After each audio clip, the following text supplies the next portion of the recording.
बात करते हैं क्वेश्चन नंबर 129 की। 129 में बोलता है कि how many isosceles triangle with integer side are possible such that sum of two side क्या हो 16 हो।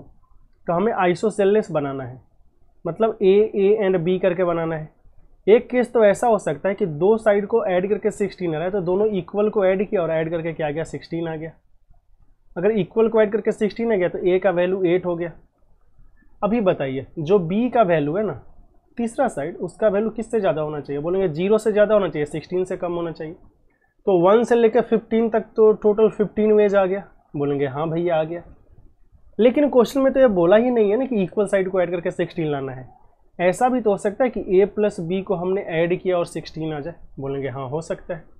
अगर a प्लस बी को ऐड करके 16 आ रहा है तो आप ये बताइए जो b है ना, b जो कि हमने देखा था, b का वैल्यू क्या होना चाहिए? बोलेंगे भैया b का वैल्यू ना 2a से कम होना चाहिए और 0 से ज़्यादा होना चाहिए। यहाँ से अगर हम देखेंगे तो b का वैल्यू क्या आएगा?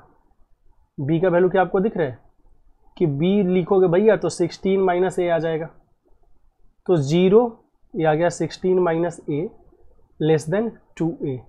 इसका मतलब हुआ a का वैल्यू 16 से कम होना चाहिए, वो ऐसे भी होता। और यहाँ पे बोल रहा है कि 3a का वैल्यू 16 से ज़्यादा होना चाहिए, a का वैल्यू से मतलब 5.33 से ज़्यादा होना चाहिए। तो जो दूसरा केस है ना, उसमें a का वैल्यू 5.33 से ज़्यादा होना चाहिए, 16 से कम होना चाहिए। a आपका इंटीजर की बात हो रही है तो a का value less than 16 and greater than 5 लिख सकते हैं, क्योंकि ये इंटीजर है। जो 5.33 से बड़ा है वो आपका क्या होगा, 5 से भी बड़ा होगा इंटीजर।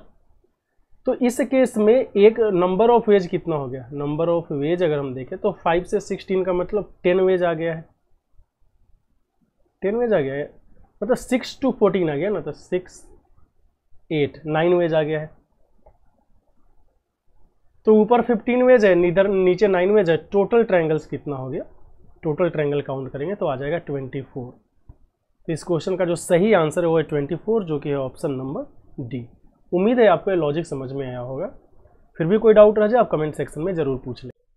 तो अगर ये वीडियो ने किसी भी तरह से आपको मदद पहुंचाई हो तो वीडियो को लाइक करना ना भूलें, और चैनल पे नए हैं तो चैनल को जरूर से सब्सक्राइब करें, क्योंकि यहाँ पे सारे बेस्ट PYQ का सोल्यूशन मिलेगा आपको डिटेल में।